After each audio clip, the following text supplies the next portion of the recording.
আসসালামু আলাইকুম। এখন আপনারা দেখবেন সংবাদ শিরোনাম।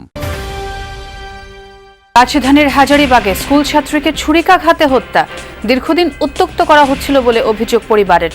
জড়িতদের দ্রুত গ্রেফতারের আশ্বাস পুলিশের। মেয়ে পুরো আঘাতপ্রাপ্ত, রক্ত দিয়ে পুরো শরীর ভরা, ওইখানে সেন্সলেস হয়ে গেছে। তো আমার মেয়ের ব্যাপে প্রস্তাব দিয়েছিল সম্ভবত একটা পোলা সিয়াম নাম, কিন্তু ওই প্রত্যাখ্যান করাতে হয় উন্ডালে আয়া এই কাম করে কোবায় দিয়ে গেছে। যারা বঞ্চিত সিনিয়র অফিসার এদের প্রমোশন যেমন হয় সরকারি দলের নাম ভাঙিয়ে নামে বেনামে বিভিন্ন সংগঠনের বদলি আর তদবির বাণিজ্যের অভিযোগ। চাপ দিতে ঘটছে মবের ঘটনাও, টিআইবির উদ্বেগ। যারা বাস্তবে বঞ্চিত ছিল তাদের যৌক্তিক বিবেচনায়, তাদের দক্ষতা অভিজ্ঞতা বিবেচনায় যথাযথ পদে প্রদান করতে হবে, সেটি ঠিক। কিন্তু আদায় করে নেওয়ার যে সংস্কৃতি এবং এইটা আমাদের পালা, এইটা যেন বন্ধ হয়। আহসান মনসুরকে সরিয়ে বাংলাদেশ ব্যাংকের নতুন গভর্নর মোস্তাকুর রহমান। পরিবর্তন নতুন সরকারের কর্মসূচি অগ্রাধিকারের অংশ বললেন অর্থ। চট্টগ্রামে অগ্নিদগ্ধদের জন্য নেই পর্যাপ্ত চিকিৎসা, দুর্ভোগে রোগী ও স্বজনরা। পূর্ণাঙ্গ বার্ন ইউনিট নির্মাণে লাগবে আরও অন্তত 1.5 বছর। যদি দেখা যায় যে আমাদেরকে ঢাকায় প্রেরণ করে দেয়, ঢাকায় রেফার করে দেয়, আমরা চাচ্ছি যে আমরা যদি ঢাকা যেতে পারতাম তাহলে আমরা এখানে আসতাম না। আমাদের সেই সময়টা কিন্তু কম। স্বাধীনতা 54 বছর পরেও যদি এখনো হচ্ছে শুনতে হয়, এটা অত্যন্ত দুঃখজনক। ওটাকে আগে পূর্ণাঙ্গ হাসপাতাল হওয়া তো উচিত ছিল। এটা আসলে এলাকার দাবি, আমাদের চট্টগ্রামের দাবি। বরগুনায় অস্ত্রের মুখে জেলে অপহরণের ঘটনায় জলদস্যু আতঙ্ক। নদীতে মাছ ধরতে যাচ্ছেন না অনেকে, টহল ব্যবস্থা জোরদারের দাবি। চিন্তায় কৃষক, উৎপাদন খরচ না ওঠায় হিমাগারের ভাড়া দিতেই খাচ্ছে হিমশিম। আবাদে আগ্রহ হারাচ্ছে অনেক। চাই দাম পান কিংবা না পান, ওনাদের মনে করেন এই ন্যায্য ভাড়া দিতেই হবে। 100 আলু লাগাইতে মনে করেন যত টাকা বিক্রি আছে, এই তো মনে করেন 3 ভাগ টাকা খরচ যায় বেশি। আসসালামু আলাইকুম। এখন দেখবেন সংবাদ বিস্তারিত। কিশোরের ছুরিকাঘাতে নিহত হয়েছে নবম শ্রেণীর ছাত্রী শাহরিয়ার শারমিন বিনতি। বুধবার রাত 9:30টার দিকে হাজারীবাগের হায়দার হোটেলের গলিতে এই ঘটনা ঘটে। কিশোর সিয়াম দীর্ঘদিন ধরে মেয়েকে উত্ত্যক্ত করে আসছিল বলে অভিযোগ বিনতির বাবার। পুলিশ জানিয়েছে অভিযুক্তকে ধরতে অভিযান চলমান রয়েছে। রাত 9:30টার দিকে হায়দার হোটেলের গলি ধরে অভিযুক্ত কিশোর সিয়ামের সঙ্গে দৃষ্টান্তমূলক শাস্তির দাবিতে থানার সামনে বিক্ষোভ ও সড়ক অবরোধ করেন এলাকাবাসী। থানার ওসি গোলাম মর্তুজা জানান, মরদেহে দৃশ্যমান আঘাতের কোনো চিহ্ন নেই।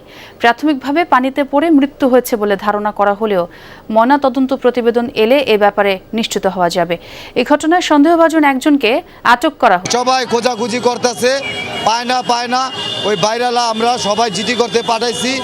এর ভিতরে আমরা ওই নতুন বিল্ডিংয়ে গিয়া দেখি কি যে আমাদের মাইয়াটা আপনার ওই গাতায় পড়া রয়েছে। বাড়িওয়ালারা সিসিটিভি লাগাইছে, সিসিটিভি এই পর্যন্ত আমাদের দেখায় নাই। আমার বাচ্চারা বামে গেছে না ডানে গেছে না সোজা গেছে না, কে ধরছে আমাদের এই দেখার দরকার। এই ঘটনায় আমরা সন্দিগ্ধভাবে একজন নৈশপ্রহরী ওই বিল্ডিংয়েতে ছিল যেখানে ঘটনাস্থল, ওনাকে আমরা গ্রেপ্তার করে বিজ্ঞ আদালতে প্রেরণ করেছি। ভিকটিমের বাবা চেয়েছিলেন যে তার মেয়েটাকে পোস্টমর্টম শেষে দাফন কাফন করে এসে সে সুস্থ মস্তিষ্কে ঠান্ডা মাথায় সে মামলা দিবে। স্থানীয় লোকজন তারা এই বিষয়টাকে নিয়ে আশেপাশের লোকজন একটু ভুল বোঝাবুঝি করে তারা থানার সামনে এসে এই বিষয়টা এরকম একটা উত্তেজনা করে পরিবেশ সৃষ্টি করছে। নতুন সরকার ঠিকমতো কাজ শুরু করতে না করতেই বিভিন্ন সরকারি দপ্তর আর ব্যাংকের নামে বেনামে তৎপর হয়ে উঠেছে নানা সংগঠন। বদলি আর তদবির বাণিজ্যে চাপ দিতে ঘটেছে মবের ঘটনাও। সম্প্রতি জিয়া পরিষদের নামে সোনালী ব্যাংকের 6 কর্মকর্তাকে চাপ দিয়ে বদলির ঘটনা আলোচনার জন্ম দিয়েছে। সরকারি দলের নাম ভাঙিয়ে এমন ঘটনায় উদ্বেগ জানিয়েছেন টিআইবির নির্বাহী পরিচালক। 24-এর গণঅভ্যুত্থানের পর রাষ্ট্রায়ত্ত জনতা ব্যাংকের প্রধান কার্যালয়ের চিত্র এটি। কার কোথায় বদলি হবে, কারা পাবেন পদোন্নতি, অতিরিক্ত ব্যবস্থাপনা পরিচালককে, তা ঠিক করে দিচ্ছেন ব্যাংকটির জিয়া পরিষদের নেতারা। 5 আগস্ট পরবর্তী সময়ে সরকারের বিভিন্ন দপ্তরে এমন ঘটনায় ওই সময় বিএনপির ভারপ্রাপ্ত চেয়ারম্যানের কঠোর নির্দেশে অনেকটাই বন্ধ হয়ে যায় নামে বেনামে বিভিন্ন পেশাজীবী সংগঠনের। সরকারের শপথ নেয়ার 2 দিন না যেতেই রাষ্ট্রায়ত্ত সোনালী ব্যাংকের প্রধান কার্যালয়ে ঘটেছে একই ঘটনা।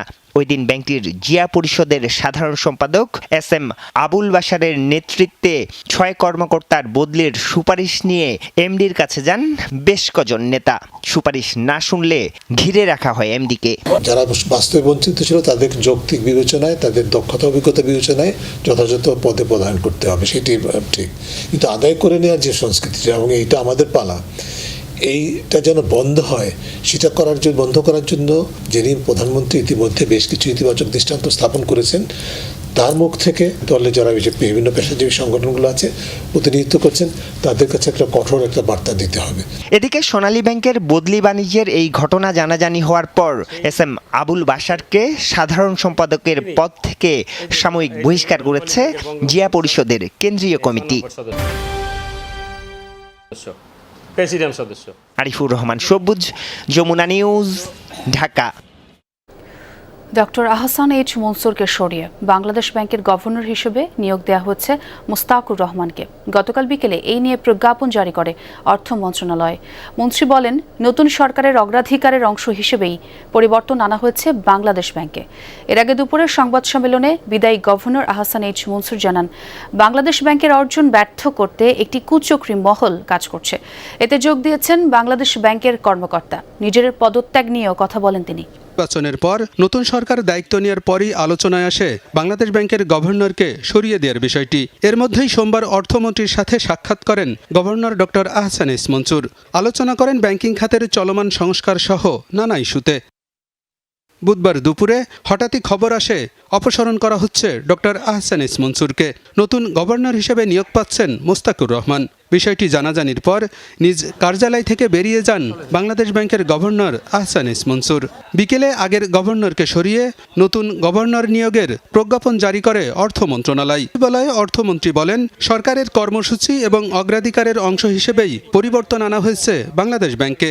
নতুন সরকারের যে প্রোগ্রাম আছে, প্রেফারেন্স আছে, যে চিন্তা আছে, ভাবনা আছে, সবগুলোর সাথে মিলিয়ে এগুলো বাস্তবায়নের জন্য যেখানে যেখানে প্রয়োজন সেখানে তো পরিবর্তন হবে। শুধু বাংলাদেশ ব্যাংকের পরিবর্তন হয়নি, এটা অনেক জায়গায় পরিবর্তন হয়েছে এবং প্রয়োজন বোধে আরও অনেক জায়গায় পরিবর্তন হতে থাকবে। খুবই স্বাভাবিক এটা।